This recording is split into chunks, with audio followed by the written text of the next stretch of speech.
He's a master of architecture, he's a master of science, urban design, and he's founding and managing partner of Zukunftsgeräusche, together with Peter Winter also in the back. And also he's the founder director of the Transdisciplinary Center of Urban Lab BHROX, Bauhaus Reuse, which is a very interesting building which you can visit on Saturday, exploring the exhibition Soft Grounds. And it's located in the middle of the big traffic island of Ernst-Reuter-Platz. The Bauhaus Reuse is also partner of the new European Bauhaus. And I also have to look at the map. Robert studied at different places in Munich, in Berlin, in Shanghai. And his expertise is on transdisciplinary research and best practice in sustainable urban and societal development and education, experimental architecture, circular societies, and Baukultur focusing on modernism. With Zukunftsgeräusche, who works in a long-term cooperation, researching and teaching at the Technical University of Berlin and Berlin University of Arts, called UDK in Germany, and the Hochschule in Munich. Together with me, he's the curator of the Triennial of Modernism, and we started the initiative, as already mentioned, for a European Triennial of Modernism called ETOM. A part of that, he's also a member of the German Werkbund, the Federation of Journalists, and a board member of the Competence Center for Large Housing Estates.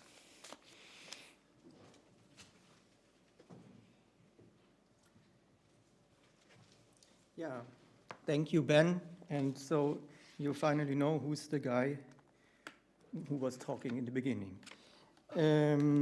Yeah, I have the great pleasure today to announce the first keynote talk by, this should not happen. I'm so sorry for this. Give me just a second, because when I slip down the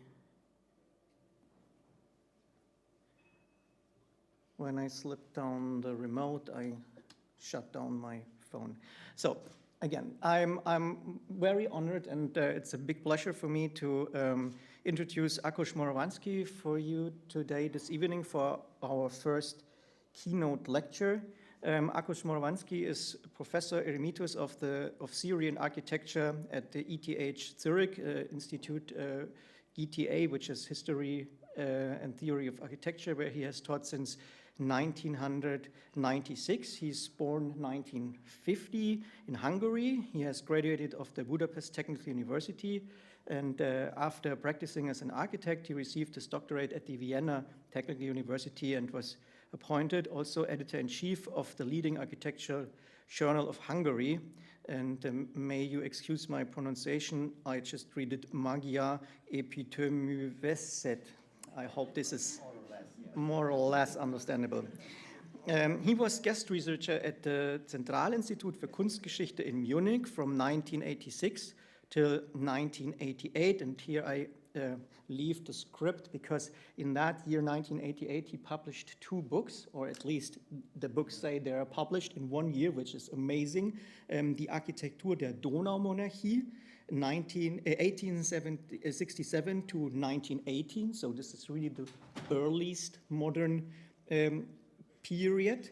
And as well die Erneuerung der Baukunst, Wege zur Moderne in Mitteleuropa 1900 bis 1940, 1900 to 1940, which is then the next period, big period of modernism. And besides that, this was published in 1 year, which is adorable. It is simple to explain, because you know the first went through this kind of whole editorial procedure in Hungary, which took years, the lector opinion and so on. So the first book was finished much earlier, but until it came out, I could write the second one.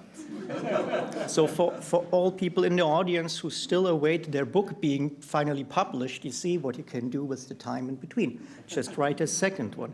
No, I wanted to sound it very amazing, because it's not only that these books were there, they were there in already 1988, which was before the fall of the Iron Curtain. And of course, the books show that there was in-depth research and also in-depth understanding for this matter already received before, which is, for my behalf, really might be the earliest or one of the earliest, which, if I do not know other significant ones, really like going into this topic and really exploring it into depth. One of the books I had already. The other one, after we knew that you will be joining us, I bought. There are hardly, it's not easy anymore to get at least one of them, but I can strictly recommend you to look in that when you are speaking Hungary or German. I don't know if there's an English version, but it might be a future project.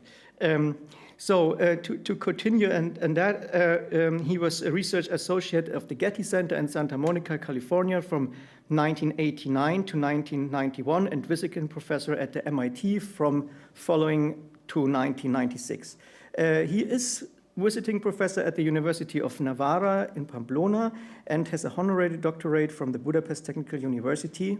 His main fields of research are the history of Central European architecture and the materiality of architecture.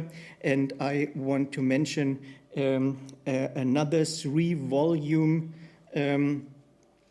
publication called East West Central from 2017, which is published in Birkhäuser, and probably tomorrow it will be on the book table. I think they didn't have it today, so this will be gladly heard by our media partner. You might be able to purchase it tomorrow, and the author is in the building. So take the chance to do so. So you can carry it directly home, and not the postman has to do, because it's really three major volumes. Before I give the word to Ákos Moravánszky, let me just say 2 more sentences, or probably 3, about the idea for the keynote lectures and why we have 2.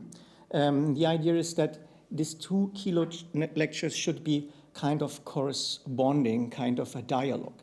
So as I do not know beside the abstract, what you will like, let us know this evening. So I do not know how this dialogue between those 2 keynote lectures will turn out, but just to let you know this, the dramaturgy intends that we have also a talk after each keynote between the 2 keynote speakers of this event.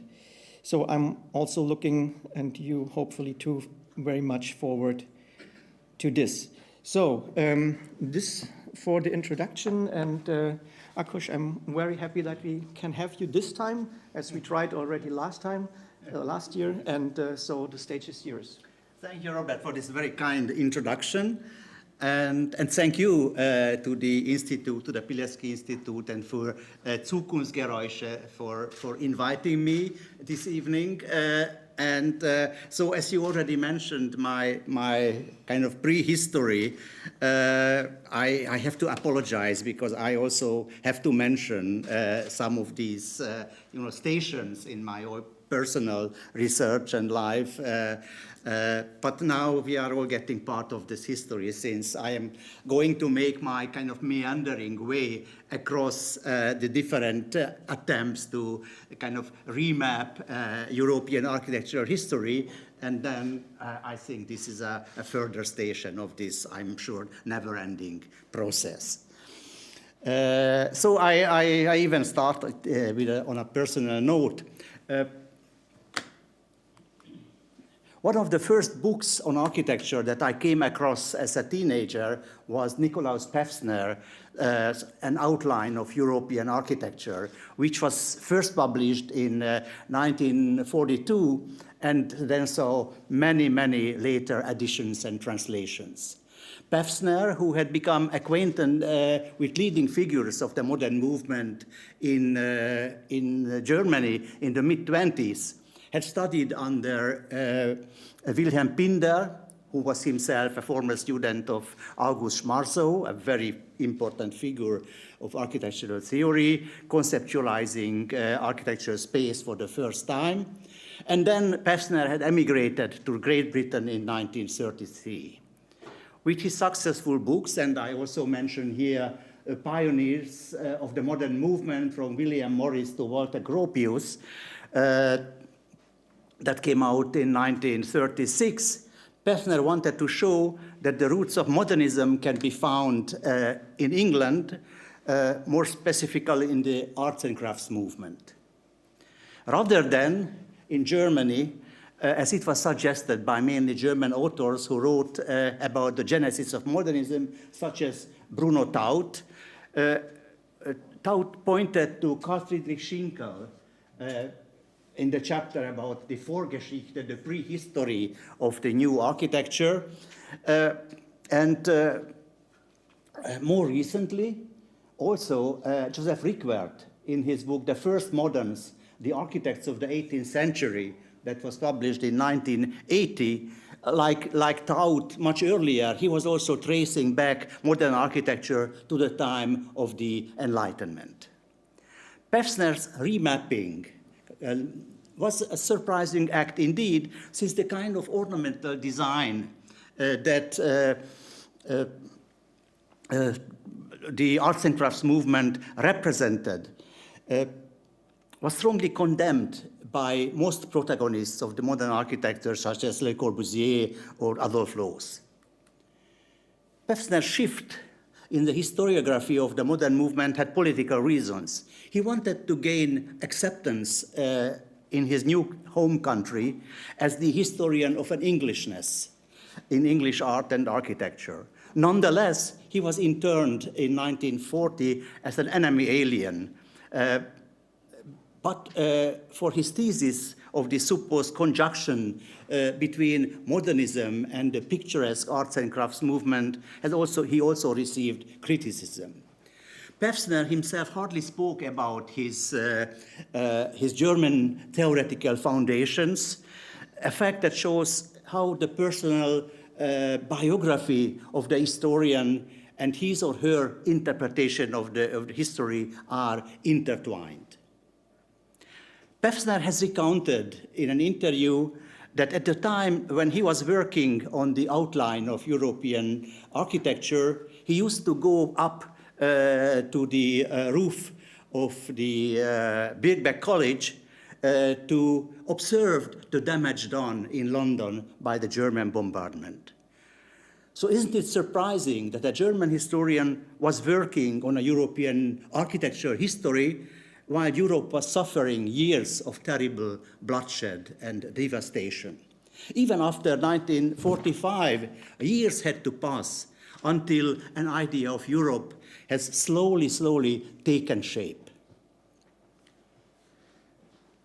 Pevsner's outline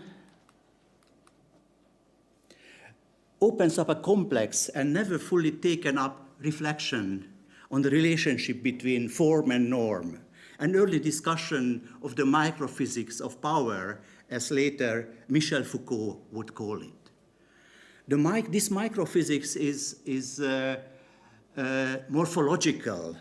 It ceases to exist when culture's ability to be a producer of shared norms, this is a quote from Pevsner, in architecture is lost. On the basis of this system of norms, it was very clear for Pevsner what constitutes European architecture, that he also calls Western architecture. In the introduction to his outline, Pevsner made the following statement, and I quote, "The Greek temple, most readers probably feel, belongs to the civilization of antiquity, not to what we usually mean when we talk of European civilization. It will be also agreed, although for quite different reasons, that the architecture of, say, Bulgaria need not be dealt with in these pages. The main reasons here are that Bulgaria in the past belonged to the Byzantine and then to the Russian orbit. and that her importance is now so marginal as to make her omission pardonable. So everything will be left out of this book that is only of marginal interest in the development of European architecture, and everything that is not European, or, as I thus propose using the term European, Western in character. For Western civilization is a distinct unit, a biological unit, one is tempted to say. Not for racial reasons, certainly. It is shallow materialism to assume that, but for cultural reasons. Which nations make up Western civilization at any given moment? At what juncture a nation enters it? At what juncture a nation ceases to be of it? Such questions are for the historian to decide. Nor can he expect his decision to be universally accepted. The cause of this uncertainty regarding historical categories is obvious enough.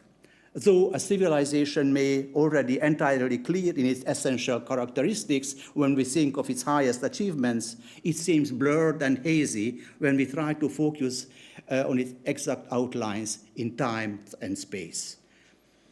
End of quote. The modern architecture in Europe that Pevsner investigates includes, first of all, Britain, Germany, and France. William Morris, as I mentioned, but even more, Walter Gropius, they are the real protagonists of Pevsner's genealogy of modernism. Gropius is shown as a constructor of a system of rules. He is of lesser interest for Semper as an inventor of modern form, but as a producer of norms and pedagogies, institutionalizing modernism, so to say. No surprise, therefore, that the school can and will emigrate, like Gropius himself, to the US, a country that is eager to embrace and open the new Bauhaus in Chicago in 1937. For Pevsner, it is like the monastic orders and builders' guilds spreading the Gothic all over Europe. All of Pevsner's work is a reflection on those themes and on the relationship between form and norm in a historical conjuncture.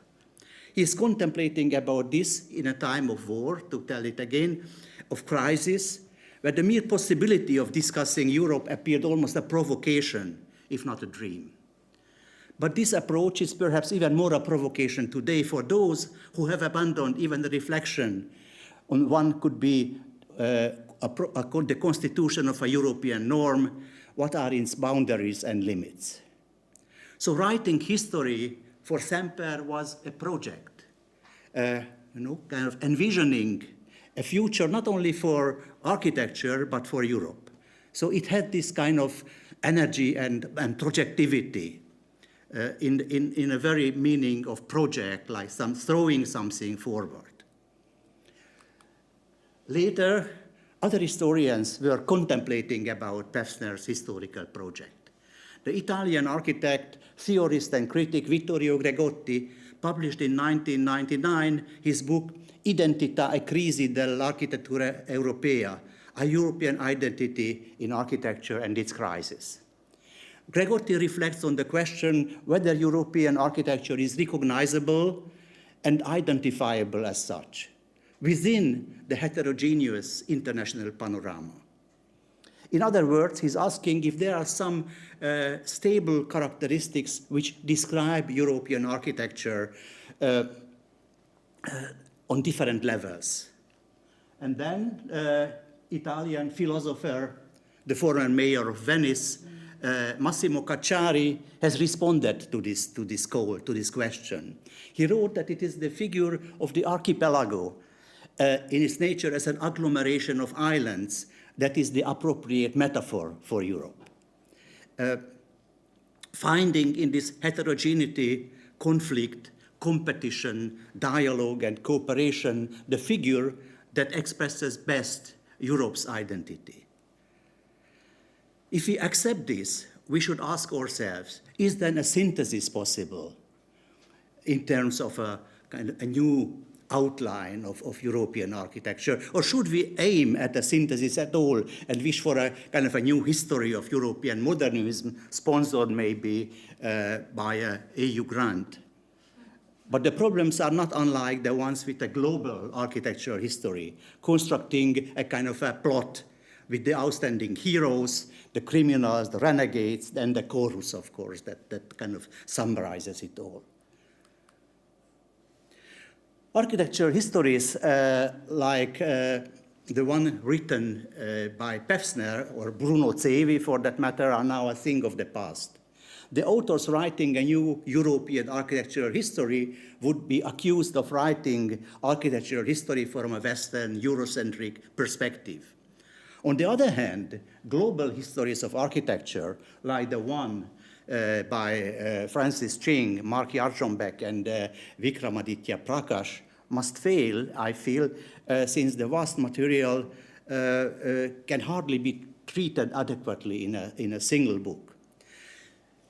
What you see in the center is a new edition, the 21st edition, imagine, of Bannister Fletcher's History of Architecture on the Comparative Method, originally published in 1896, and this is certainly the most often reprinted book on architecture ever.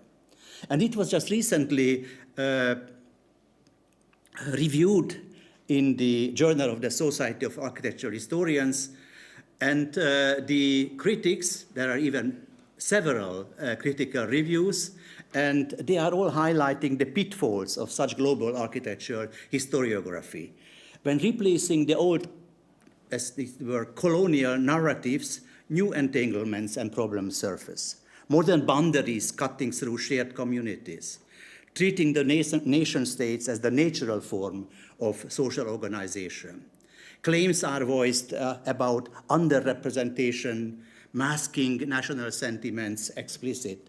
There is, for instance, criticism that the new Fletcher edition devotes only approximately 3% of its text to Australia and Oceania, underrepresenting that region's architectural history. Or questions are being raised whether the history of African architecture should be at all the work of white Western scholars. But the question how to write history in contested situation is not restricted to non-European countries, and the answers to this question have practical consequences, for instance, for archaeology or historic preservation. We just heard some examples in this direction. As Italian architectural historian Manfredo Tafuri has pointed out, Pevsner's way of writing history is the result of the incapacity of architecture to change the present, to kind of realize a better society, or at least create a kind of a spatial framework for it. Siegfried Gideon's Space-Time and Architecture, the Growth of a New Tradition, or Bruno Zevi's Storia dell'Architettura Moderna, two are for Tafuri examples of what he calls operative criticism, situating modern architecture in a constructed historical place projected from the past, like in Pevsner's case from the arts and crafts movement, in Taut's and Rieckfeldt's case from the Enlightenment, and legitimating it as a movement conceived in terms of rupture and originality. Operative criticism, tells us Tafuri, substitutes analytical rigor with value judgments that are already formulated and ready for immediate use, unquote. Tafuri was looking for a radically different historiography that is based on the heterogeneity of knowledge, rather than homogenizing the real of the past, or the past as it were. He learned from Carlo Ginzburg's methodology of the microhistory, investigating small pieces of historical evidence and avoiding the inclination of historiography toward the grand narrative. We can speak of the documentation of historical research rather than of history writing. Maybe this is a more appropriate method if we consider this metaphor of the European archipelago. The process of remapping the historiography of modern architecture is based today on such microhistories. We heard many of them today already, unearthed by historians in East Central Europe. I am convinced that such narrowly focused studies are not mere extensions, adding new facts to the already established Western narrative, but they question or even undermine the established historiography moving on Pevsnerian tracks. The territory of architectural history is today fragmented. There are books on the history of materiality, the circular economy of architecture, the history of climate-conscious planning, the history of architecture utopias, etc. Such micro-histories can easily be associated with a new concept of European identity that, unlike in Pevsner's account, does include Bulgaria, does include the Balkans, and many other peripheries of Europe. The discrepancy between the bipolarity of bloc thinking and the more complex and heterogeneous civilizational and political reality of Europe has led historians to develop different concepts to describe the historical identity of European regions more adequately than the East-West dichotomy. The term Mitteleuropa has never been merely a geographical term. It was a political one as well, and it was connected with political ideas or concepts in the footsteps of Friedrich Naumann, for instance, who was a founding member of the Deutscher Werkbund, and he was part of the very important Werkbund exhibition and conference in Cologne in May 1914. At the same time, here you have the publication by Hermann Muthesius, Die Werkbundarbeit der Zukunft, and the Werkbund work of the future, and Naumann's essay on the Werkbund and world economy. But, you know, the Werkbund-Gedanke in den germanischen Ländern, Österreich, Ungarn, Schweiz, Holland, Denmark, Sweden, Norwegian, shows already, you know, that this kind of new circumscribing of the area that is somehow labeled Mitteleuropa. It is all related, of course, to this struggle for markets. The modernism of the Germanic countries was an attempt to pit the Central European modernism that is based on standardization, mass production, against the French products still based on handicraft, in this fight for markets also in the United States, or maybe first of all in the United States. This ideological background is the reason why the term Mitteleuropa was avoided, and it's still avoided, and even German scholars prefer Central Europa instead. However, with the active support of intellectuals from the United States and England in the 1980s, Central Europe became a program to affirm a particular identity of the region. Politically, it's still part of the Eastern Bloc, but without losing its Western cultural orientation, despite the region's specific historical development and political affiliations, or maybe exactly because of that. So a very interesting document is this issue of Daedalus, the Journal of the American Academy of Arts and Sciences, 1990, with the title, with this very telling title, Eastern Europe, Central Europe, Europe. The editor, a certain Stephen R. Grobart, wrote in his introduction about this term. I quote, "The phrase, a peculiar one, a hybrid of sorts, harkened back to the Cold War period. While it reflected a certain deference to the ideas of Milan Kundera and others, it avoided the outright suggestion that the notion of Eastern Europe was outmoded, essentially a fabrication of the age of Stalin, and that it brought together in a single category societies that remained significantly different," unquote. So this sequence, the title of this theme issue of the journal, suggests a development of concepts. First, the term Eastern Europe still reflects the Cold War period. The second, Central Europe, was, I quote, the preferred word of certain individuals and groups in the 1960s, 70s, and 80s, unquote, while the third, Europe, was the word of the moment, unquote. So that means, again, that let's forget this whole discourse on Central Europe, and let's talk about Europe and forget, of course, Europe has a very specific meaning that I don't need to stress. You know, it has also its new borders. The curtain still exists, but it has shifted toward the east. Udo Kultermann's zeitgenössische Architecture in Osteuropa was one of the first attempts. It came out 85 to kind of somehow provide a survey of architecture in the then socialist countries. He opted to use the word Osteuropa when speaking about the GDR, Yugoslavia, and so on. It seems that Graubart's thesis reflected a great deal of wishful thinking. Bloc thinking, bloc politics were re-emerging after 2000. Therefore, the category, and that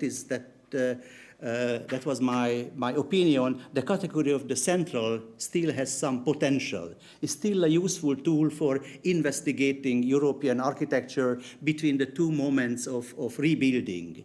The post-war reconstruction and the start of the shifting the curtain, which is today no less irony than before, more and more toward the east.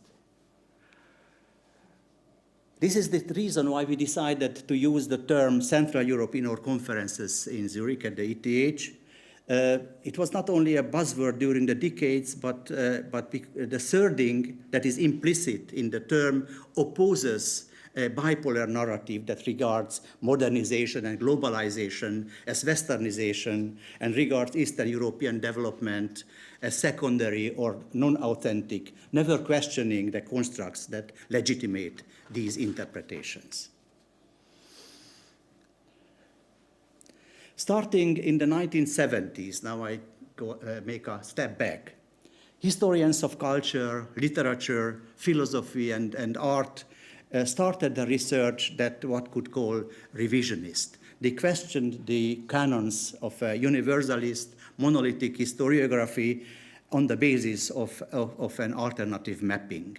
And I would think this happened first in respect to the culture of the Austro-Hungarian monarchy that was already in the late 19th century in the center of this monumental, celebratory, multi-volume work, the Österreich-Ungarische Monarchie in Wort und Bild, known as the Kronprinzenwerk.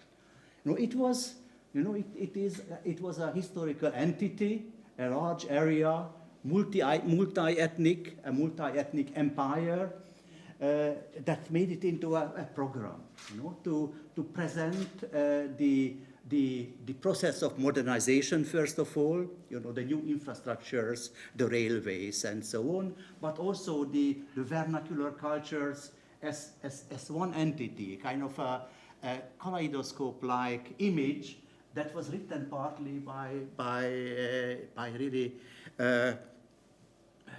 good writers, very often journalists, romanciers, and so on, who were asking the people. They presented pictures, scenes of everyday life, and so on. So again, that was a dream, of course. That was an illusion of a kind of a harmonious and benevolent empire. Of course, under the surface, the tensions were already very clear. But after the fall of the monarchy and the rise of the national states, no attempt was made with the culture of this earlier entity as one.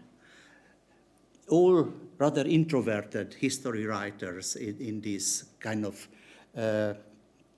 Nachfolgestaaten were all concerned with their own architectural histories. That was for me one of the reasons why I was so much interested to go beyond.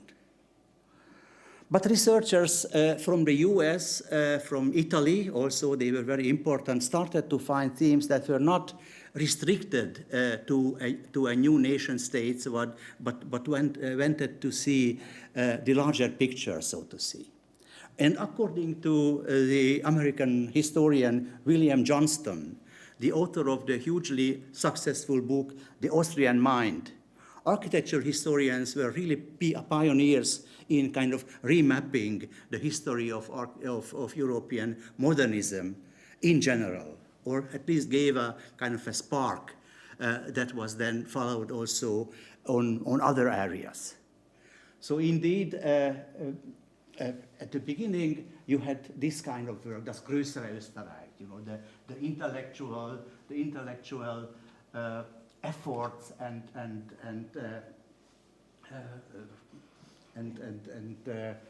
works of achievements of Austria in one huge volumes, and that was, of course, a model for many other countries.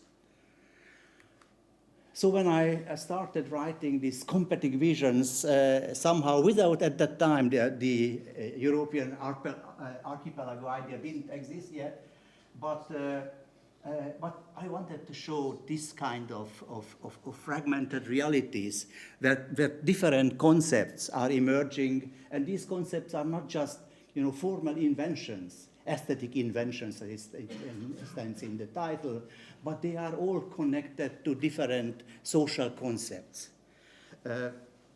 For a while, that was, you know, the late 19th century, that was still a concept of a betterment. Then the social issues came into the front and very often connected to nationalist ideas. That was certainly the case, not only in Hungary. So this is how it started, and similar attempts started also elsewhere in the 1980s.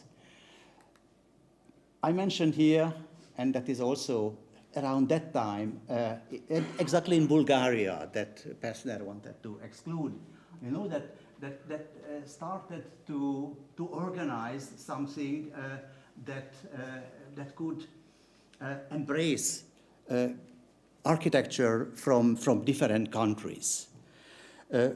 Architecture and Society was the magazine, but there was also an International Academy of Architecture, and Georgi Stanishev, who was the editor of Architecture and Society, that came out in English and Russian, wrote the universalist discourse behind the Interarch World Biennale of Architecture and its International Academy of Architecture demonstrate the most extreme manifestations of the program. Despite its peripheral situation, or maybe even because of it, the driving force of these initiatives was the desire to re-establish a new geocultural project for reuniting the world of architecture in a center that is dislocated far from centrality, paradoxically exploiting the liberal capacity of the periphery. So I think you see how from the early 80s on, there were several attempts to go beyond. And this is one of the reasons for the obvious asymmetry of attention. Architectural historians of Eastern Europe were looking at Vienna, but not at their eastern neighbors, while architectural historians were hardly looking to the east, and therefore no attempts were made at a comparative historiography. And for instance, this magazine wanted to change this situation. It is ironical that it was exactly the abolishment of state socialism and the new freedom of movement that has somehow lessened the urgency to cross borders intellectually. In 1987, the idea of a joint international exhibition to take place in Budapest and Vienna at the same time in 1995 was embraced with much enthusiasm, only to be abandoned in its advanced stage, you know, after the border opened. The bridges into the future, the motto of Expo 95 and then 96, literally lost their appeal after the pan-European picnic in August 1989. But still, in Central European countries, there was a growing interest among researchers to present their findings in a common framework. So I just mentioned some of those. There were many, but the most important ones were shaping the great city, where the idea was developed at first at the Getty Center in Los Angeles, and then it was shown in Vienna, in Los Angeles, and some other cities between 1999 and 2001. I think very important are the exhibitions in the Ringturm in Vienna that are still going on with Adolf Stiller, who is a tireless driving force behind the exhibitions, with volumes on the Ukraine, Albania, Minsk, and so on, with providing lots of interesting material.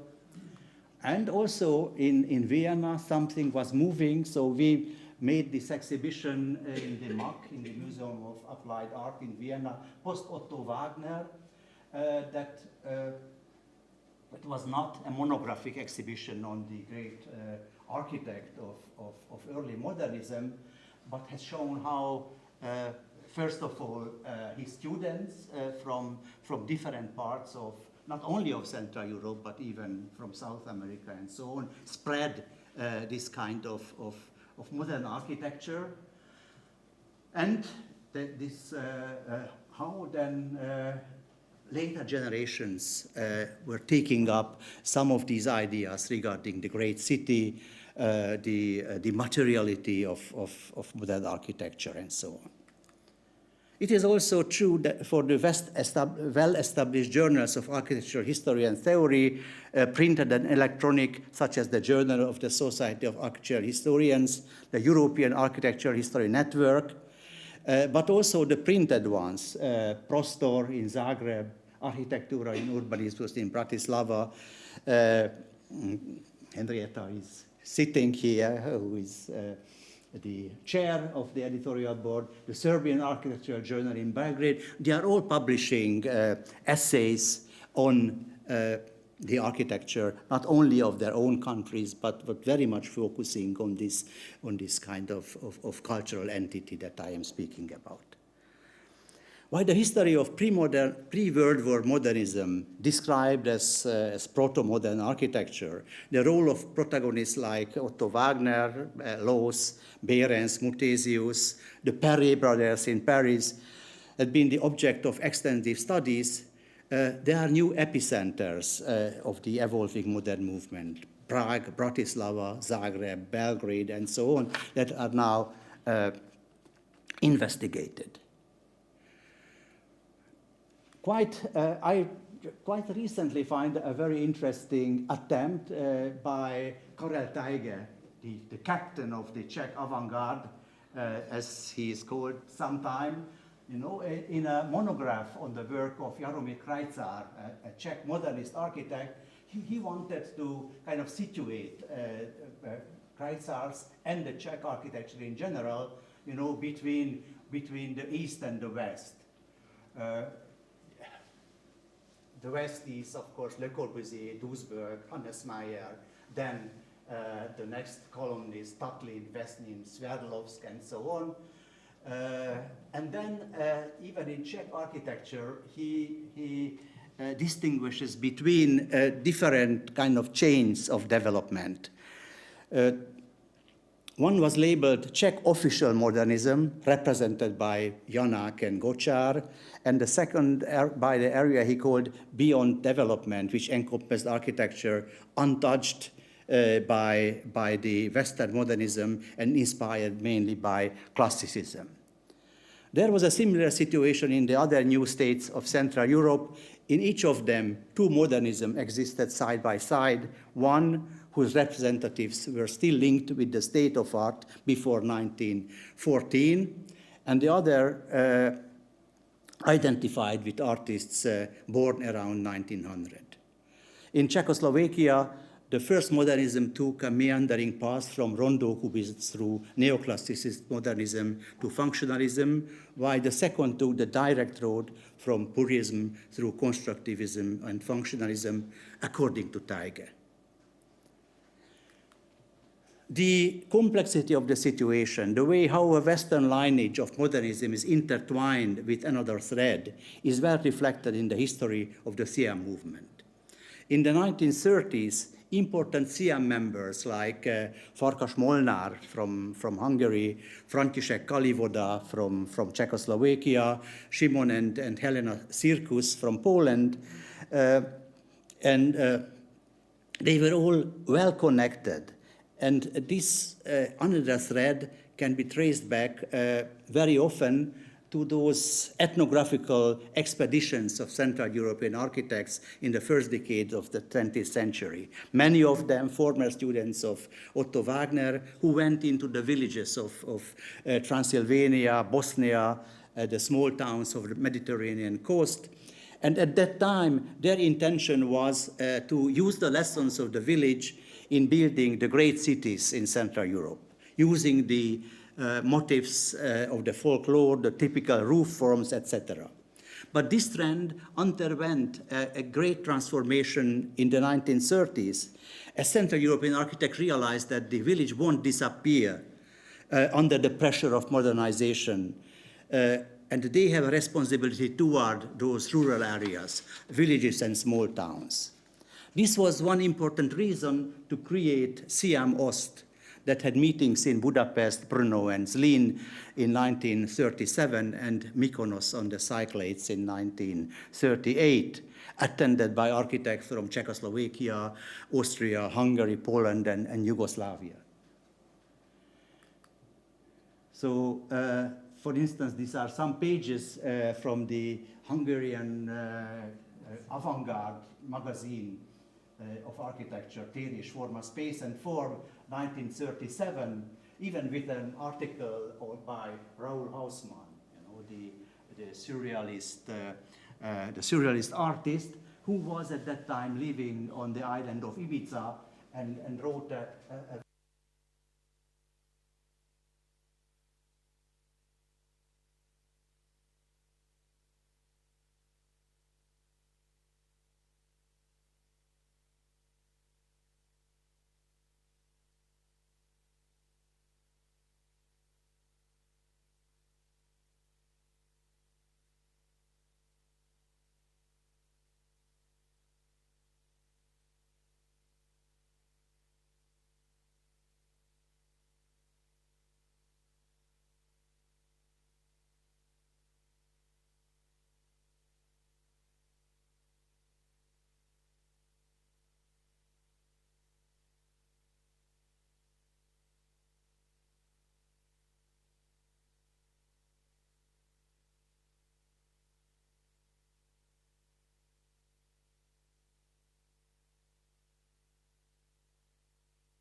Oh, yes, thank you.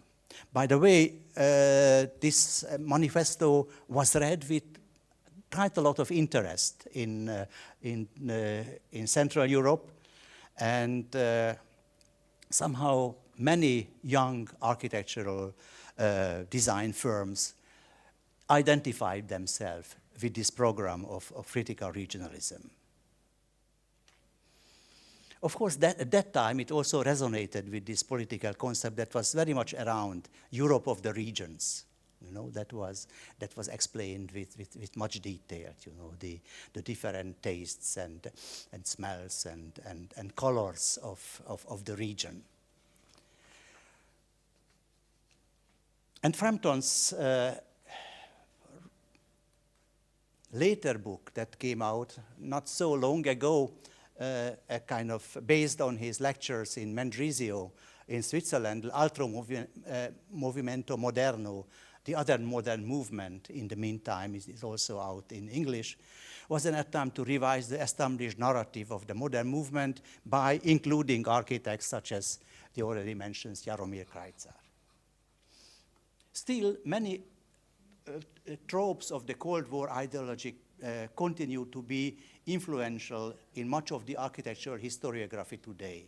We can speak with Łukasz Stanek of a Western triumphalism after the fall of the Berlin Wall that reduced the spread of architectural trends to Westernization or Americanization.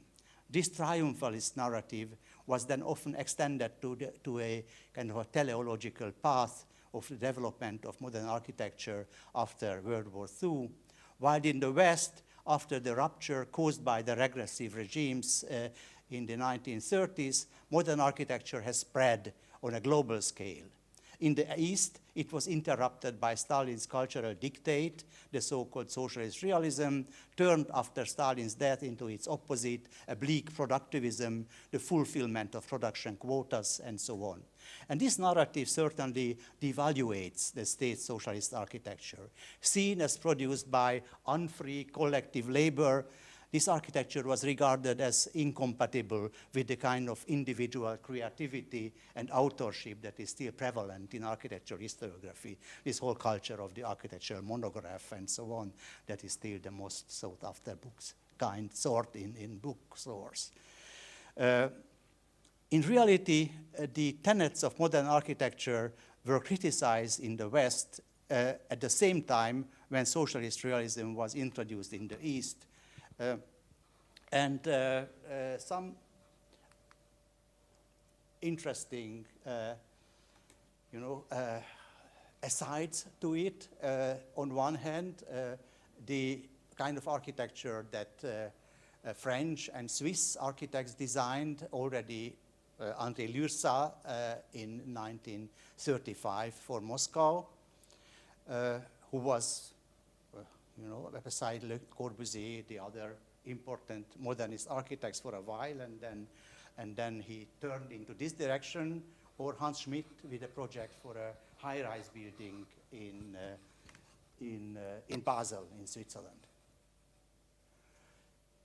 And some other, that I just came across. On one hand, there was a kind of a doctoral study on my chair, the Bergamo Siam Conference 1949, when Helena Circus, who was a dear friend of Gideon, and invited her to be a very important, speaker at the conference. But at that time, Helena Circus was already kind of arguing for a turn toward social realism, socialist realism, and not only argued, but he started to organize, those architects from Italy, Switzerland, Hans Schmidt, and so on, to shift the whole Siam movement into a socialist realist direction. And another, important moments when in 1954, the International Conference of Architectural Students in Rome was organized. This is the poster and the papers of the conference, the proceedings, where the the title of the conference, the theme was Contemporary Architecture and the National Tradition. It was very interesting because they invited people many came from England, but even from Japan and so on, but also from the socialist countries. It was Carlo Aimonino who chaired this, and he argued that modern architecture is somehow politically already very much fused. In Italy, it was certainly the case with Terragni and so on, Casa del Fascio and so on. And we have to turn toward the national traditions. It is a very similar argumentation like in the case of Eastern socialist realism. And the curious thing is that just a little detail, but it is quite telling that from the Hungarian perspective, you know, this whole debate about socialist realism vis-a-vis modernism, where the philosopher Georg Lukács participated, but also the ideologist of the Communist Party, József Révai, they were attacking the defendants of modern architecture like Máté Major, and already at that time, but even during my whole work as a student, then architect in Hungary, it was always this kind of reactionary academic architecture that wanted to take the Russian socialist realism as a model, and it was difficult to escape only to use models from Asplund and Danish and Scandinavian architects. And at the same time, in the architectural press in Japan, they were saying that, oh, the old modern architecture that is already outdated, but it is exactly, the party ideologists who were right. So we should turn also into a more kind of traditionalist national direction. And even architects like Kenzo Tanga and so on at that time, speaking about the mid-50s, accepted this position, and they quoted even from the articles of József Révai and all the others, accusing modern architecture of being cosmopolitan and so on. So you see, the situation is much more complex than just drawing a division line between East and West. The arguments were taken up, sometimes misinterpreted and so on, but the result is a situation that is still that still needs a kind of analysis and kind of serious consideration. This is what we are doing now in a project with the Politecnico in Milan, architectural exchange between Italy and the socialist East. You see here Aldo Rossi admiring a portrait of Stalin in Moscow.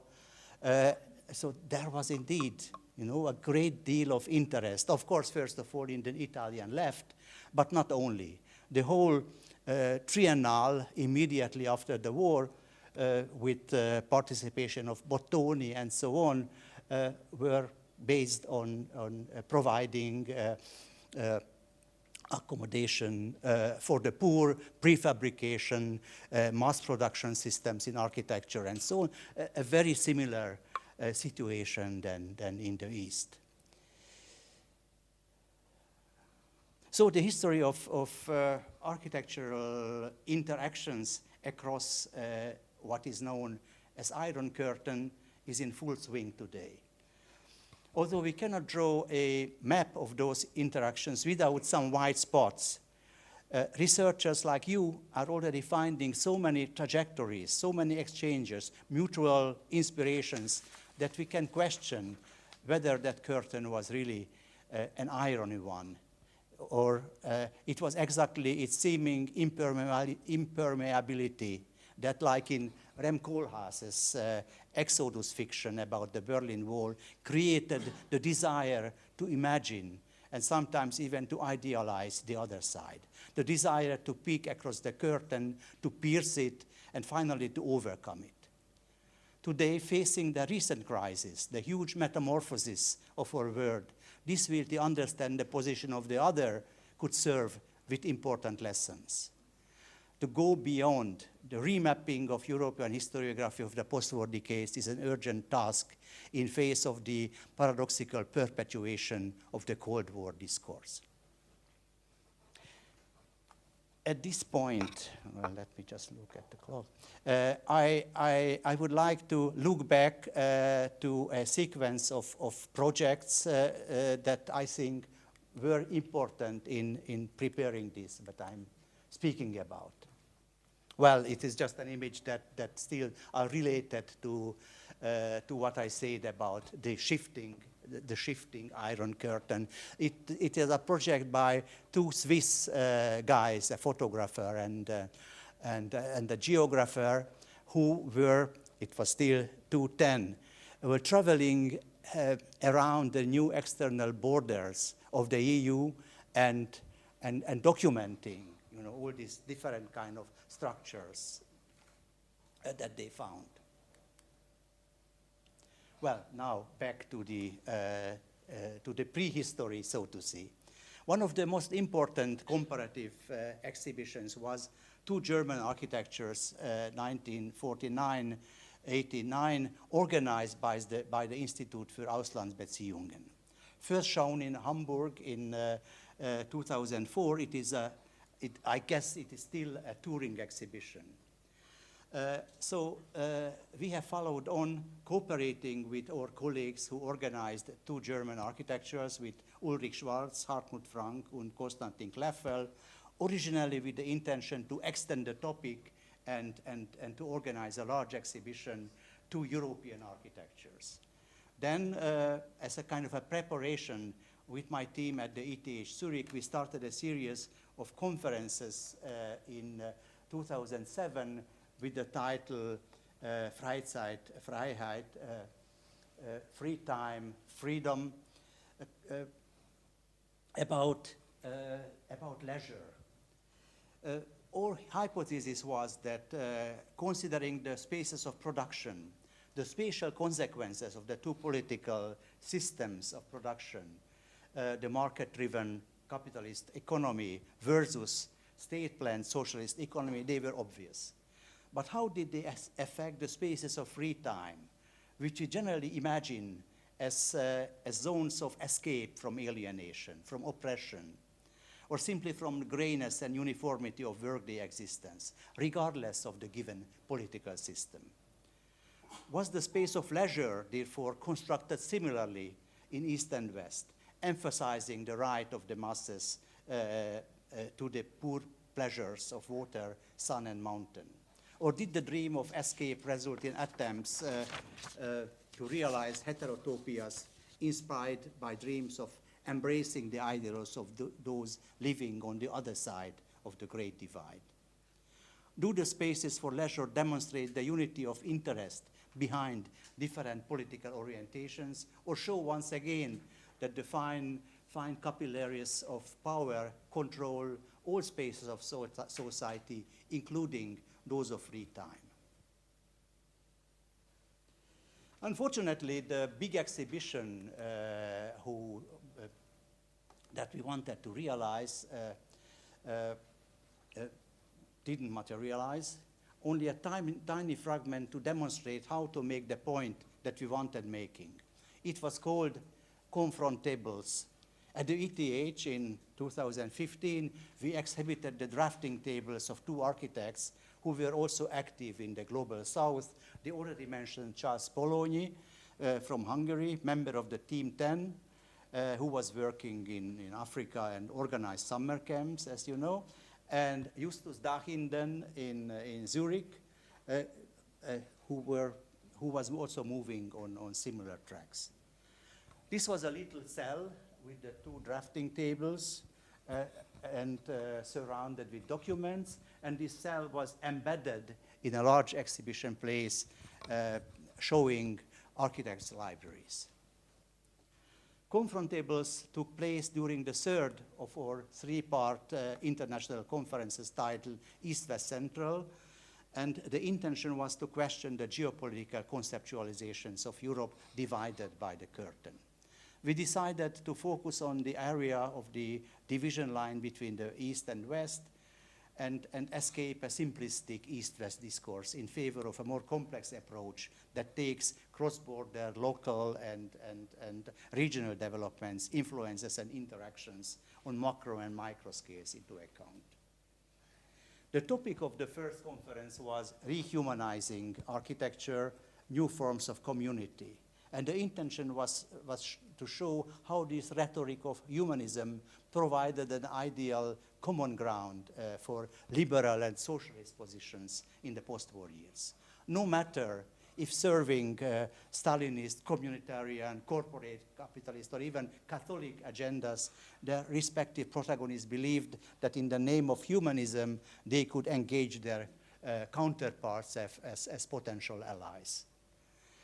So there were very interesting contributions, presentations, comparisons by Cor Wagenaar between housing projects in the Netherlands and Czechoslovakia, Elke Bayer on the Russian NER group, and Luca Molinari on Ernesto Nathan Rogers and Giancarlo De Carlo, who was also working in Bulgaria as an example.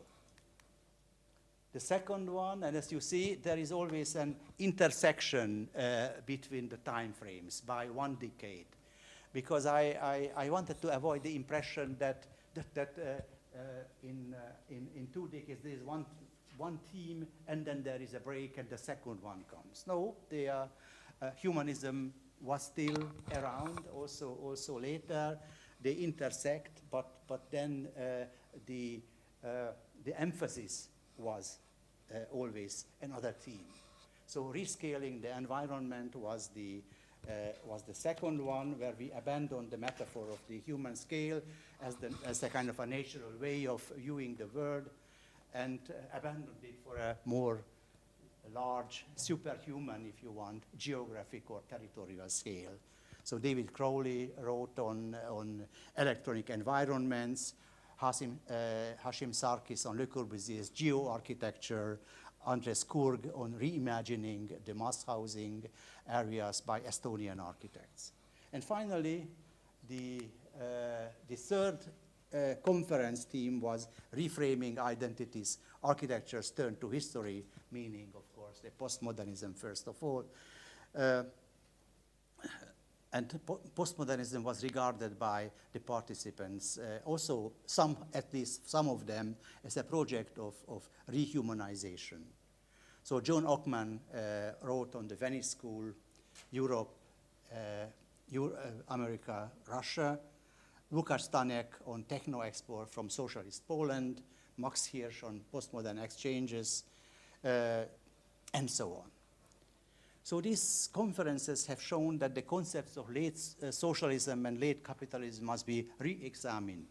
These two concepts, constructed analogically as kind of dark twins, still cloud our perception and complicate an appropriate and comparative historical analysis. Even today, post-socialist theory is based on an image of socialism that is constructed through negation, either as a point of departure of a critique of capitalism or a confirmation of capitalist supremacy, which is understandable, of course, considering the fall of socialism. An investigation into issues such as housing, exporting knowledge to the global south, building for education and for leisure between the two rebuildings of Europe would be impossible if one resorted to the narrative of the Iron Curtain. Rather than this dualistic concept, we have to consider, among other competitions, cooperations, cultural transformations, and knowledge transfers as more kind of appropriate frameworks for investigating those more dynamic conditions. Lukács Stanek was at the time part of our team organizing this kind of never realized large exhibition, but then he started to go specifically in this direction, architecture in global socialism, a very interesting title. It came out 2020. And Lukács is looking at the collaboration between architects, planners, constructing companies from socialist Eastern Europe and the newly independent countries in Africa and Asia during the Cold War. He argues that in several cases this collaboration was instrumental in shaping the conditions of urbanization around the world, including West and North Africa, the Middle East, and Central, South, and Southeast Asia. Non-socialist regimes invited state actors from Eastern Europe to promote competitions among foreign firms. In this context, architects from socialist countries and their local colleagues worked together, seeking solutions beyond Cold War antagonisms.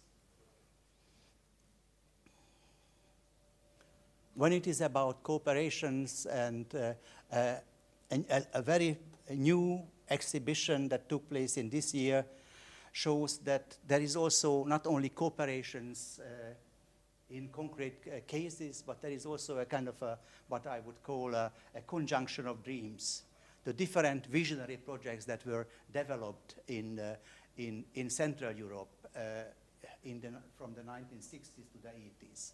Andres Kurg and Mari Lanemets, who was just talking today here, organized this great exhibition in Tallinn, Architecture Without Borders, 1960s to 1980s, Forecast and Fantasy, kind of collecting many of these quite interesting projects that somehow very much esoteric, but also the paper architecture that already at the time that when they were drawn and sent to, for instance, sent to the Japan architect announcements and so on. Already at that time, they had a great deal of attention also in the West.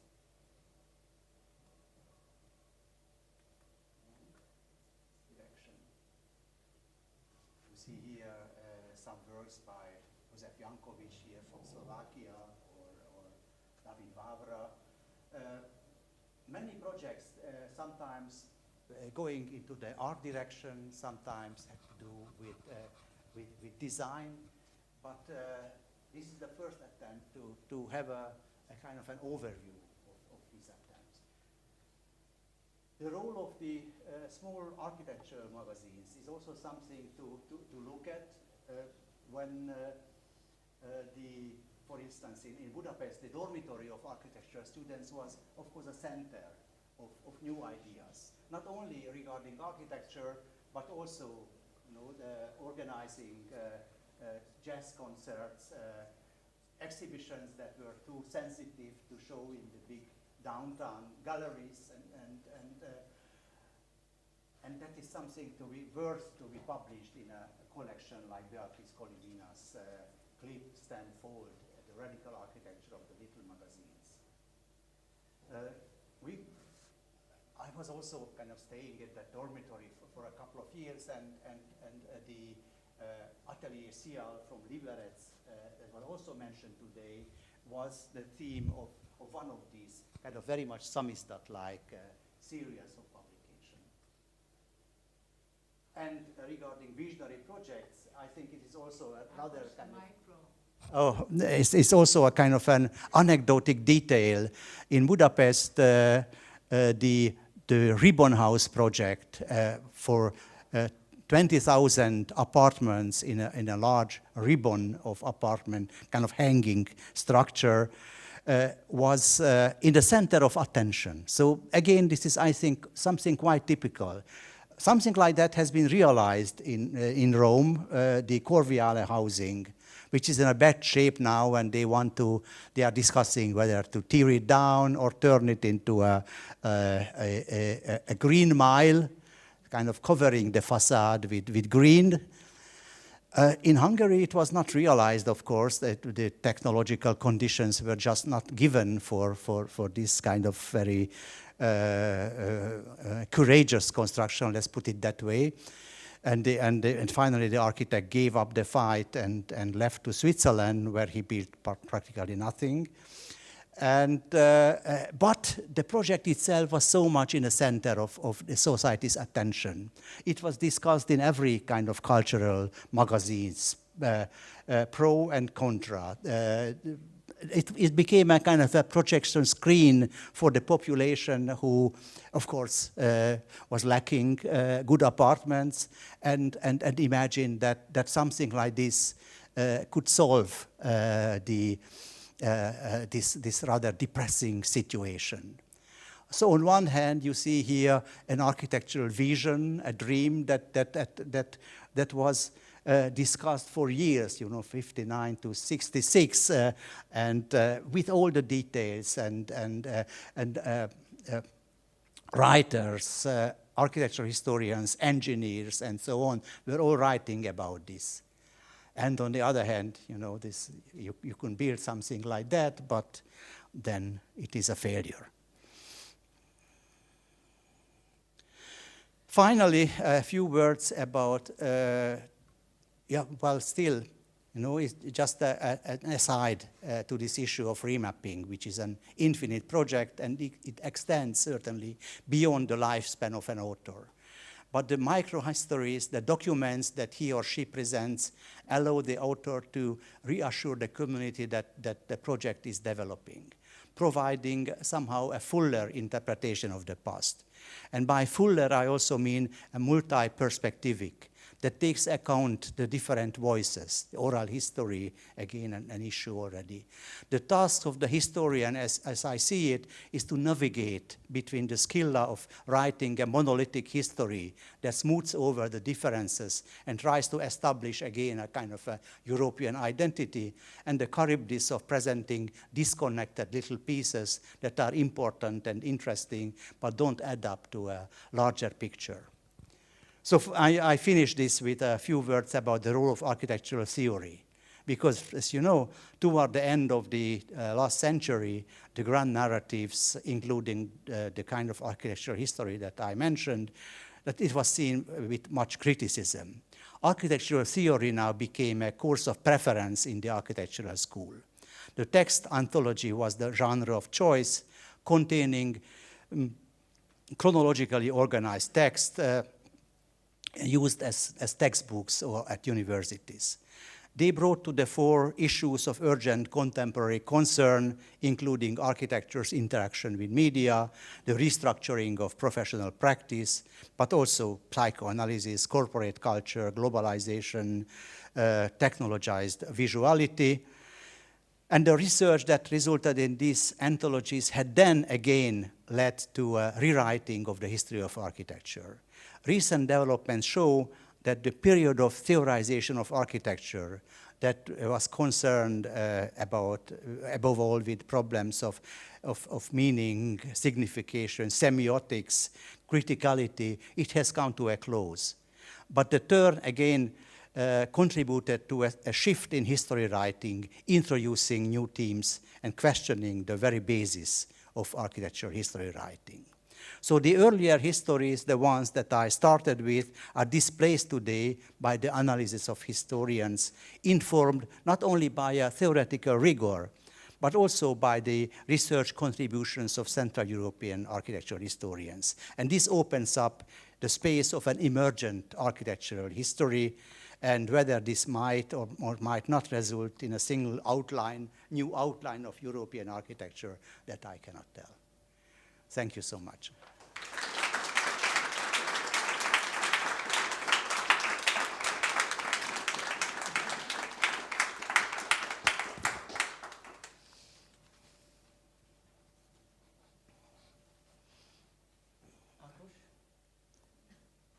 Here?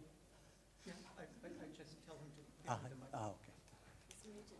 Maybe. Is it muted? Yes. Now it's unmuted. Thank you. Yeah, I'm used to with our microphones, it's always switched on by the technique, so not get used to things, always adapt to other situations. I'm so sorry. Yeah, thank you, Ákos, for this wonderful lecture. And I actually have to say I would not know where to start now with asking the questions. Of course, I have some questions and I have some questions prepared, but I have another solution. I, as mentioned, invite Henrietta Morachikova to the panel. And you take this. Great. Yeah. Even, you know, that's So, yeah. Yeah, it's also to unmute. Like, move it. Yes. Yeah. Hello. So, because to have not just two keynotes followed by each other, even more interesting, I think, is that you both listen to each other's keynote. That because we have the seldom pleasure that the keynote speakers have time to do so, which is actually an extraordinary gift we have to take advantage from. Yes, and so I know that you knew about this situation, and so that you thought we might solve this by preparing some kind of more biographical or let's say professional background questions, so that it's so that the questions have not to be derived from listening to the keynote of each other speaker. So and I wasn't told what these questions could be, so I'm quite curious what those questions would be, because I feel that they're much more interesting, might be much more interesting than my poorly little question. So, Henrietta, I would be appreciating to just like start to moderate a little dialogue between you guys before opening, of course, to the questions, Q&As from the audience. Dear Please. Robert, thank you for this opportunity. I don't know if I'm still able to this intellectual action at the 8 p.m., but I will do my best. I'm so sorry. No, it's okay. No, I prepared something, but I'm in the mood to change everything right now. But okay, I will. Okay. You balance. do whatever you I will try want. to balance it somehow. And you're not officially introduced, so you can later do this from an anonymous position. Yeah, we pretend it was not you. This is a really great idea. So Okay. I will stay anonymous, just as a friend of Ákos, if I may say so. Ákos, thank you. This was really, again, a very inspiring talk, as we are used to hear from you always, so thank you very much. And so I try to combine my ideas from those previous questions and from the recent experience. So your inspiration for this Central European studies, it came from the Pevsner book, or you discovered somewhere in the shelves at your home the Kronprinzenwerk. So I would really like to know how did it started actually? You never spoke about this. Yes, it's true, and now I apologize. I'm really getting very personal because it started with curiosity and a love for travel. So it's really already as a small child I was reading, of course, this kind of travel diaries of Hanselka and Zygmunt and so on, driving the Skoda in South America and so on, and I was more modest and was always dreaming of visiting European cities and making lists of which cities I would visit when I had this opportunity.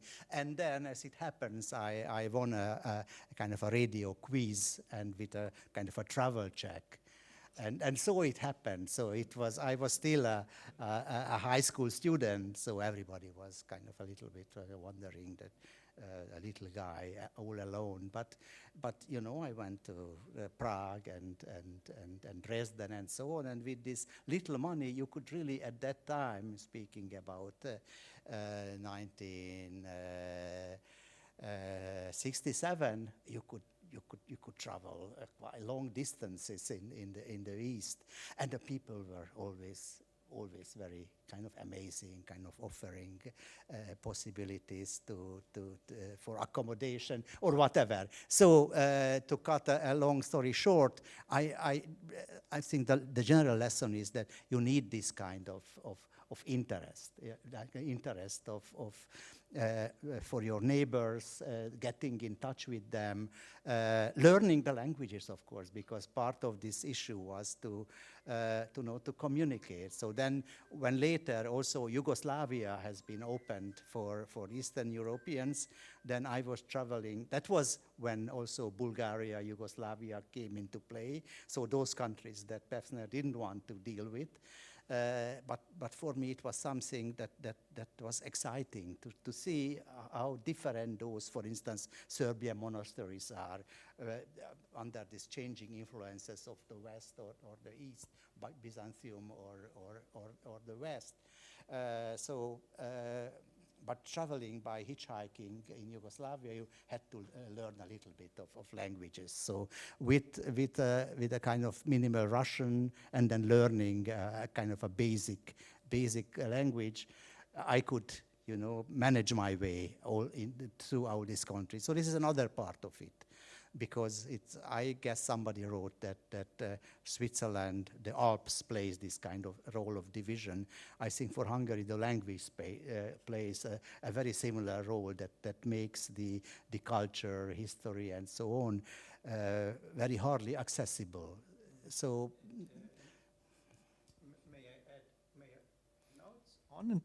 May I add? We heard that today from a colleague that beside languages are different architecture or buildings can be read without knowing the foreign language.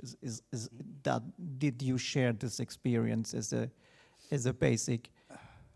Yes, but if you want to work about about what you know about the history, how this emerged and so on, that you at least on a basic level you have to find your way through the language, not necessarily on a level to communicate, but as you all know probably that the literature of architecture has a more kind of limited vocabulary, and with some experience you can have the and the unifying language has not been English, and that they like we use it now, but maybe of course not. And I mean, from your journey, it is still far away from the archives that you actually. I mean, this was the basis for your first start, and without knowing languages.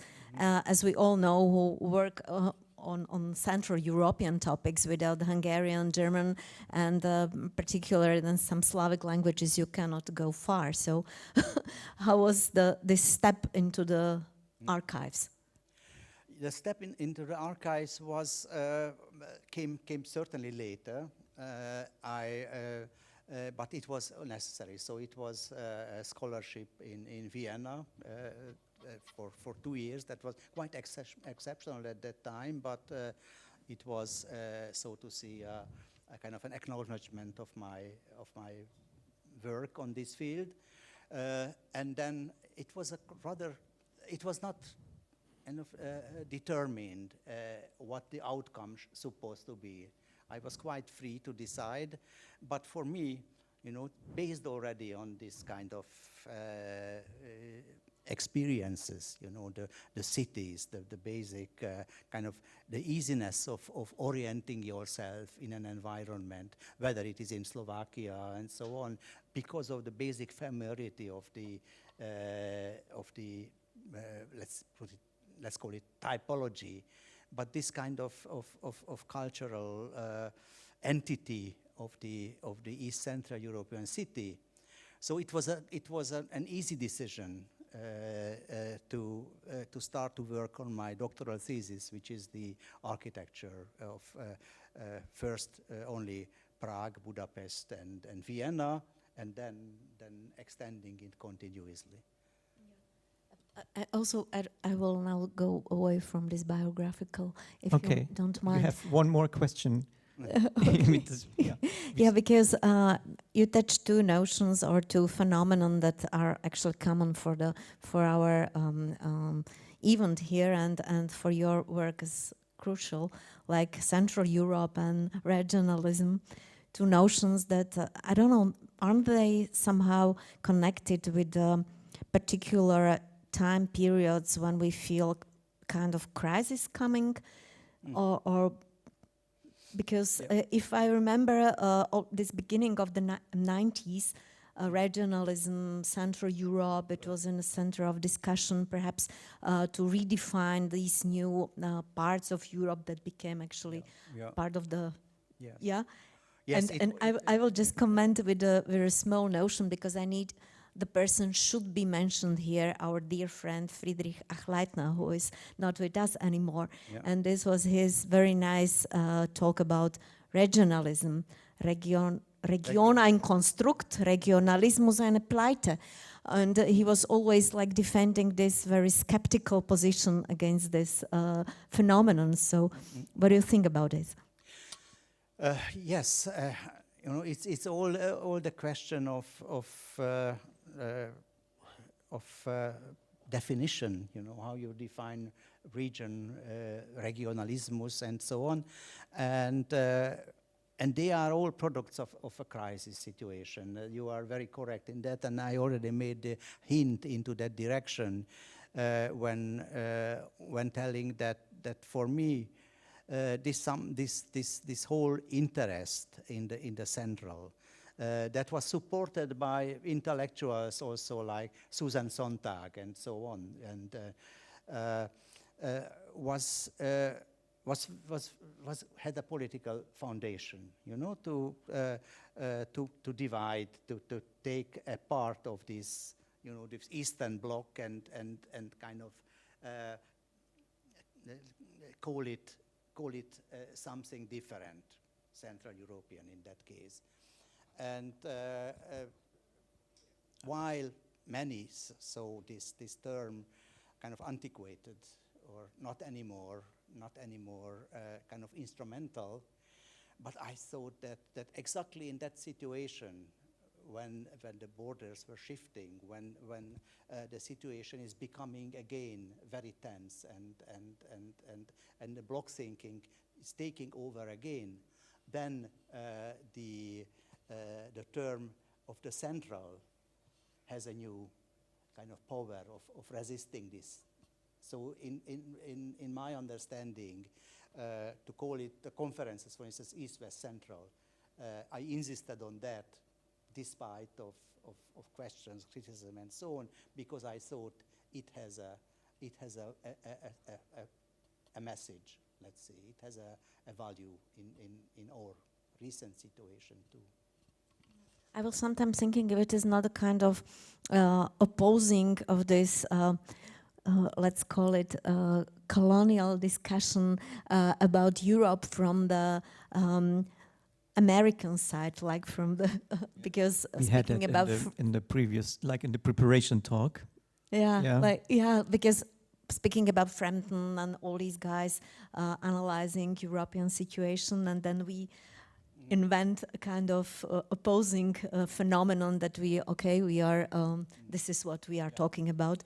In general, you know, I wonder whether it's true, but it is not my idea that dichotomies, so bipolarities, are always, kind of valuing one pole and devaluating the other, and introducing a third, you know, a third category makes this kind of imbalance, let's say, annihilated, to put it simply. Yeah, so thank you, Henrietta. This was well done. I'm so thankful that you also broke the ice, and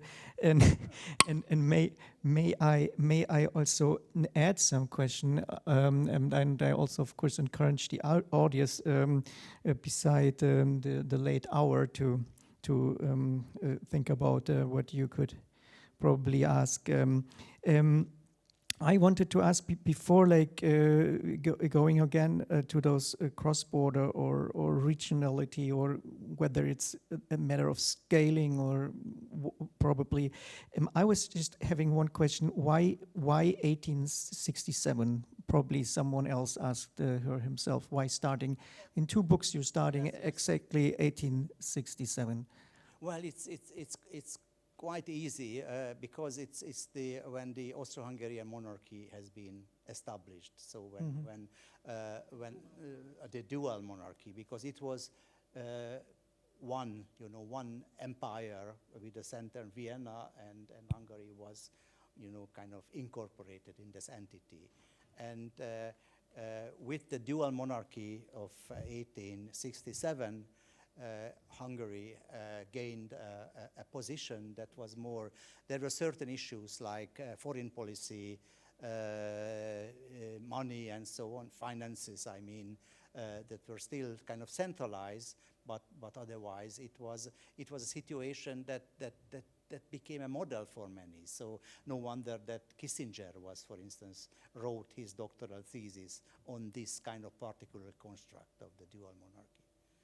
Yes, but this is, of course, important to mention, so it's just a short question. Another question which occurred to me, again, to the notion of Central Europe. You also make a difference between German Mitteleuropa and Zentraleuropa, which you briefly explained why, and you were mentioning it has been a political program. You're also in your book you're saying it's also like a term in fashion by UK scholars for a certain period of time. Beside this knowledge, from a perspective now, would you still operate? You said it has still a valuable potential. Would you still operate with that term? And beside that, it was like a political term before fall of the Iron Curtain.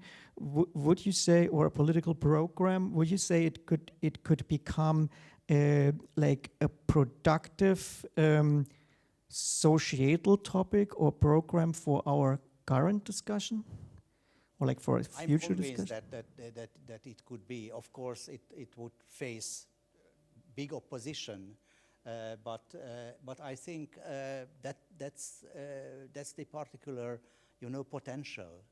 Also to draw this, to put a question in the center of discussion that otherwise would not be addressed. So first of all, Central Europe is really a kind of an imaginary region. So I think it is impossible to define it in geographical terms.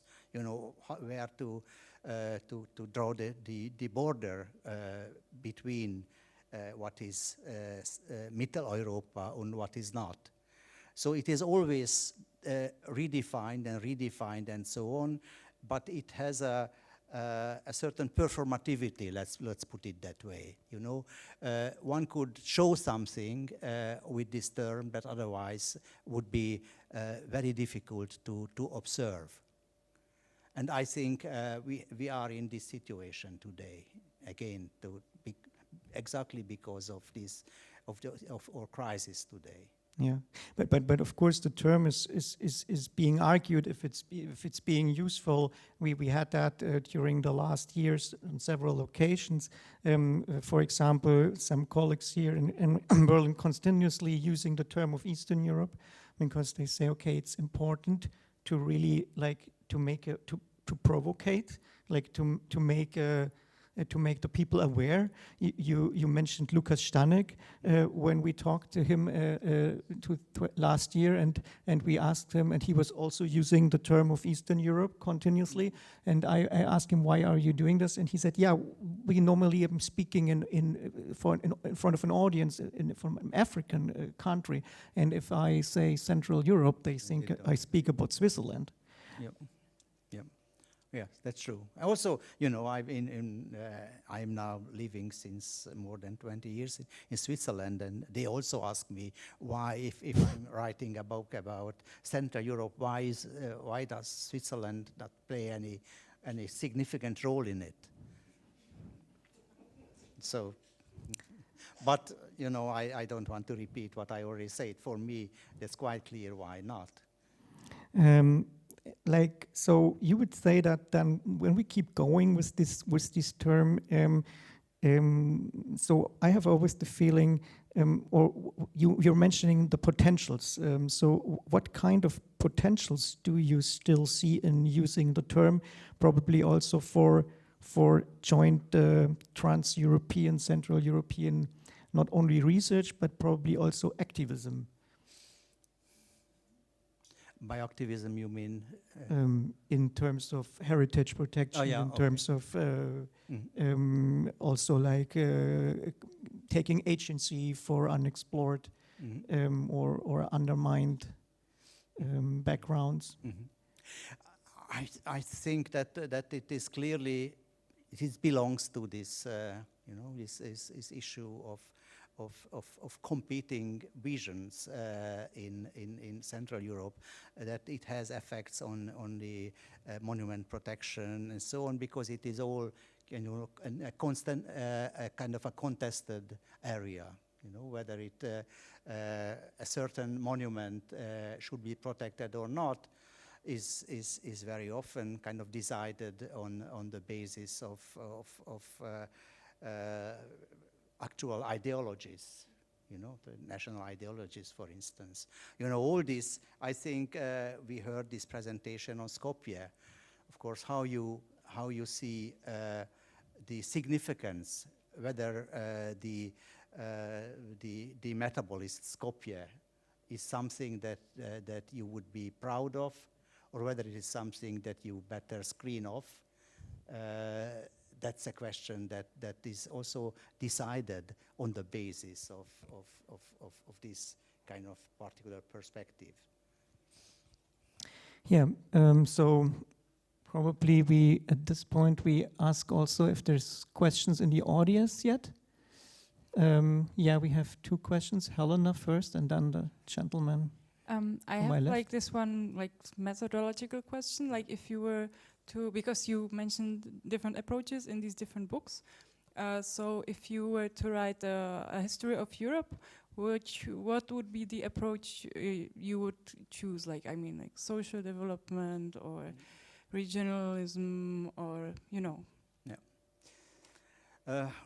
Well, I wonder if I would be able to do that, because I argued in a sense also against it. You know, this kind of overarching history of Europe. This is something that is probably a task for maybe for next generations, but maybe even not at all. We could stay in this kind of diversity of inroads into this area.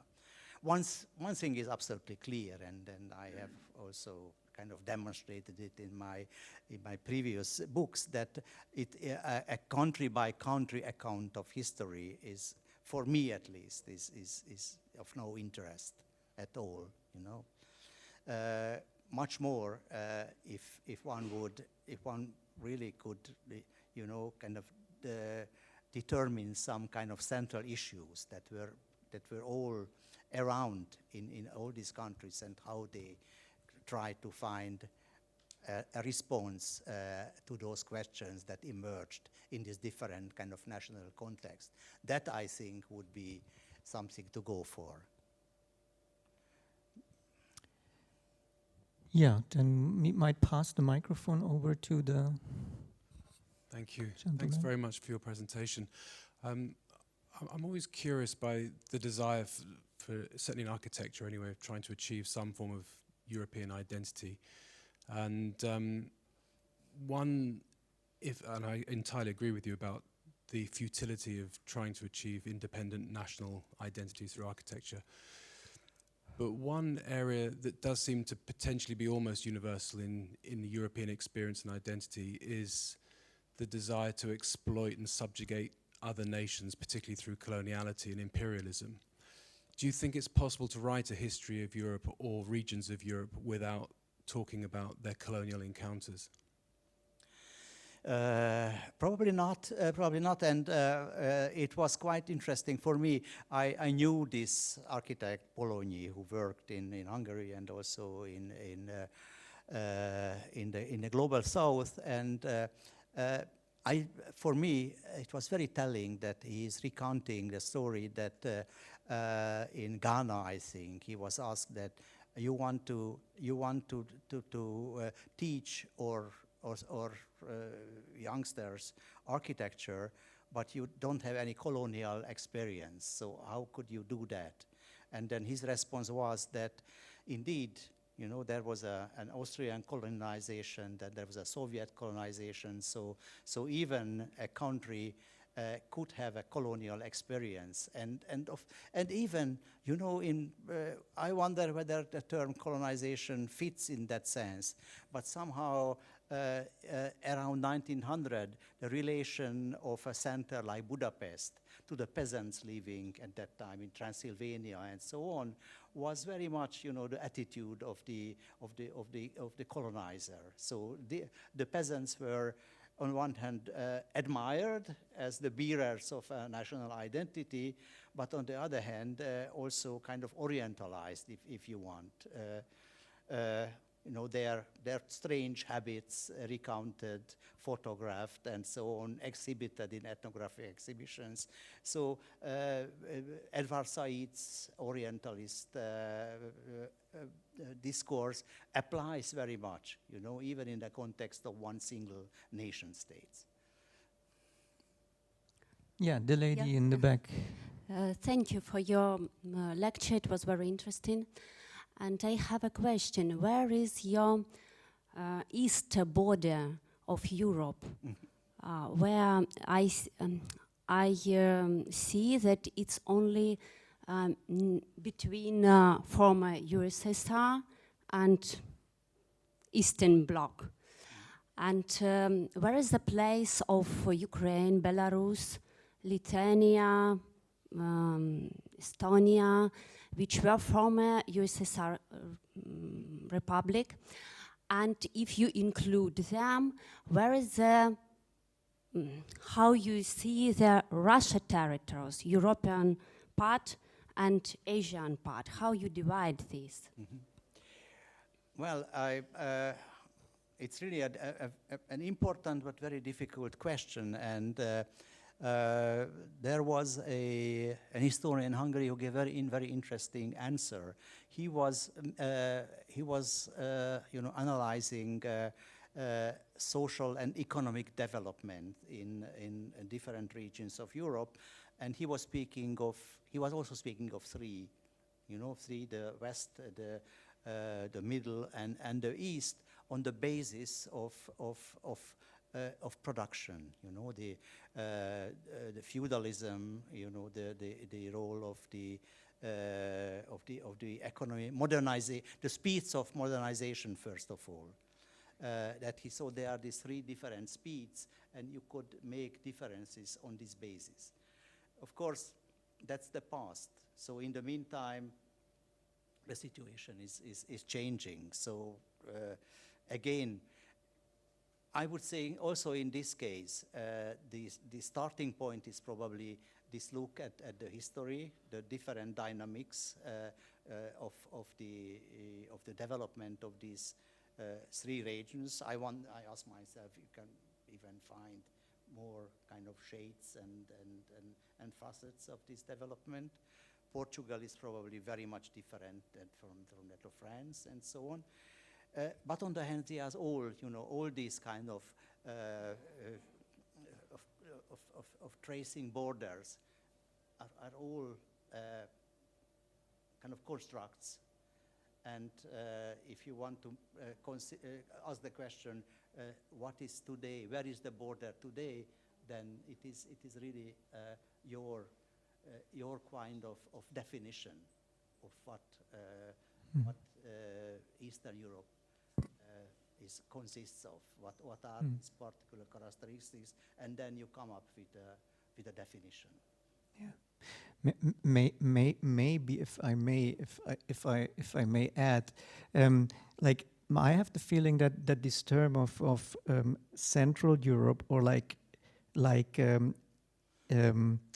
picturing Central Europe countries from somewhere from the Balticum to the Balkan as an area along or at the fringe of the former Iron Curtain gives you actually, with that term, the notion to exactly address that is probably also is something which develops in the fourth dimension over time, and what we actually can picture within the last 2 years, that this is something what is also like changing within mindsets within every nation differently. I would say that, for example, for a very long time, Germans considered themselves, or at least Western Germans considered themselves as Western European population, totally forgetting that they're actually more part of, or that they're actually Central European or Mitteleuropa or Central Europe or whatever, and not being actually a Western European.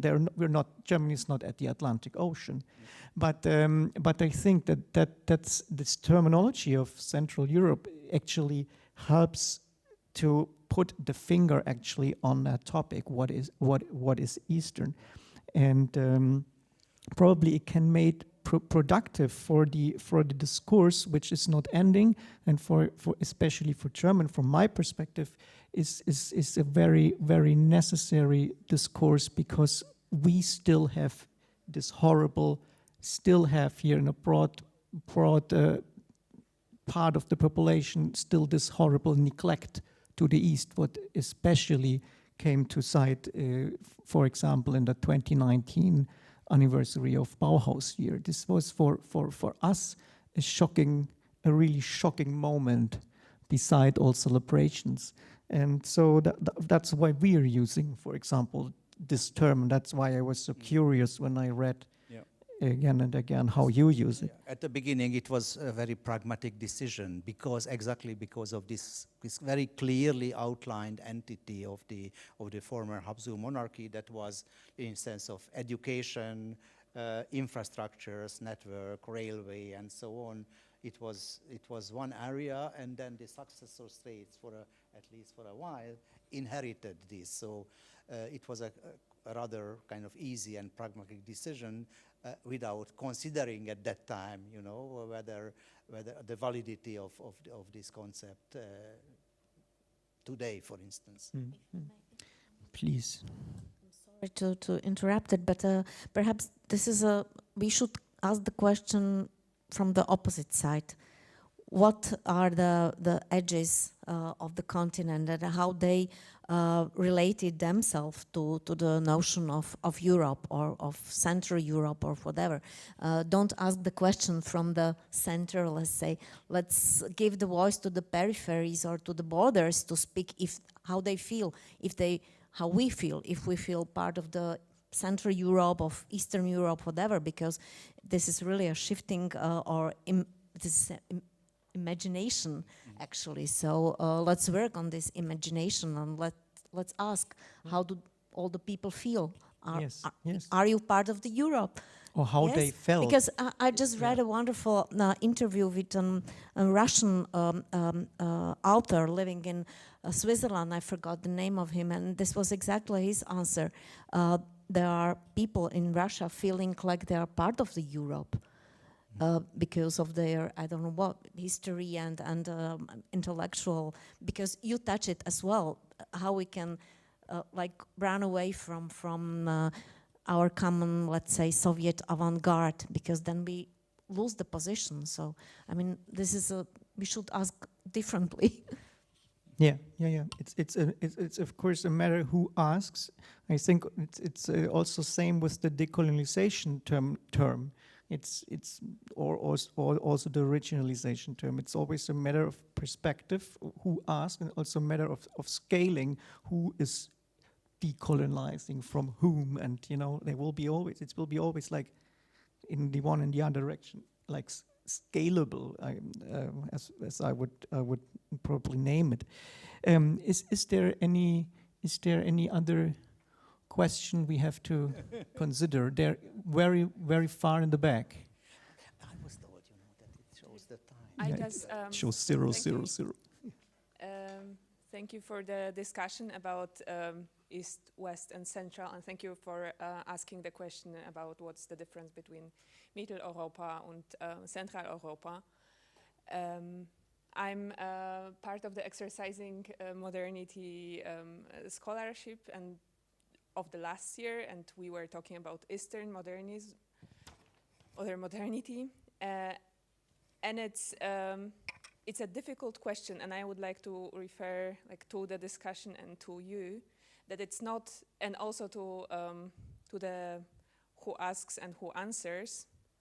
I think it's also not quite correct to look for the answers, because part of or modernity coincides with time, with the rise of national movements, and we were taught our nationalities since through modernity, and since then until now. So these are really rather constructs, and it's the same with saying Eastern Europe and Western Europe. So I come from Poland, and I don't have Eastern European complex. That's why I usually think like I don't want to follow this conversation, because if I say, oh, actually it's Central Europe, then it sounds like I want to oppose my identity of post-Sovieticum someone from the East.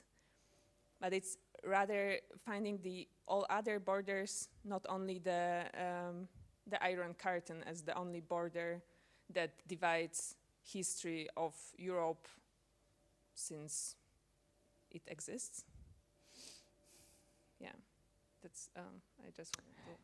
Well, thank you for the comment. I think it does not oppose to what we were saying, but you know, it's actually a good addition. Thank you so much. But of course, but on the other hand, you were like the topic of modernity. Of course, whether modernity was like a parallel phenomenon to the finding of the early new national states during the shift from the 19th to 20th century, whether it was like modernism. This would now lead us probably to the discussion about the terminology of modernism, modernity, modernization, modern movements, or movement of modernism, or movement of modernity, or modernities, or probably also modernisms, again, if we like want to include the global south without falling back to the sender-recipient scheme, what we actually wanted to get rid of before we probably started to talk at all tonight. But maybe would there, I think I'm always looking at the time, and it's already quarter to 9, and but there was another raised hand, probably somewhere there. Did I see it? No, it was probably someone scratching his nose, stretching or scratching or whatever. So then okay, then so we have a completely satisfied audience. That's on the one hand, but I would then just to end, because I'm very curious on a particular thing, I would switch to another topic, and then I promise this will be the end. You showed this wonderful table from Teige. Yeah. And Simone and I, we were searching for the table quite a while, and so this already fulfilled one task on my bucket list, and we assumed it would be in this new Tiger book, which was published recently, and we ordered it. It took ages, and it's very heavy, so I know now where it's at. But this reminded me, I think it's in your 1988 book, Die Entstehung and so on, Baukunst. Yeah, and because there you argue for like, as far as I understand correctly, if not, then you just say, okay, we stop it already here. But you argue that it would be a useful methodology to separate between functionalism and the avant-garde. And when I read that and all the protagonists you quote, I was wondering, but can you do that when you keep in mind Tiger? And you know that the art on the one hand, the avant-garde, Dada, whatever, and the other hand, functionalism. But you in that art, you're missing out completely in Tiger. So I haven't found Tiger somewhere. So and now you're showing this wonderful Tiger table, which is such a treasure. So I wonder, is this message still the working one when you consider Tiger? Oh, that's a good question for such a late hour. I think that, well, in general, of course, I still think that you have to distinguish between functionalism, that is a movement in architecture, when you have this kind of analysis of function and then imagine that you can turn it immediately into an architectural form, and avant-garde, which is more kind of an art movement that also has its effect so far on architecture. So probably at that time when I wrote that, I was not thinking much more than this. In terms of Tiger, of course, he was at the same time an avant-garde artist working with collage and all these kind of Dadaist, surrealist techniques. And on the other hand, in his criticism, in architecture criticism, he was the one who was really kind of accusing Le Corbusier, for instance, of being not a strict functionalism in many sense when designing this museum project Mundaneum. So I guess, but I never analyzed Tiger whether it's a kind of a development in his work when he was a more functionalist and then kind of he was evolving in the direction of a more kind of radical and not functional at all avant-garde. So this is something that a Tiger scholar could only answer. Yeah. Yeah, Tigers. Probably we should actually do once a Tiger conference. I think there's coming some of those strings together on a very early position. Also, like the fight between Le Corbusier and Tiger, which you mentioned would be another topic, so we should probably not open now. But I was just very curious as I saw this, and it was quite an impression to me that you had shown this wonderful table by. But I think he's one of these figures who could easily incorporate very contradicting concepts in his entire work. You know, this liquidation of art, for instance, and at the same time being what I was referring to. Yeah, probably he is actually the prototype or the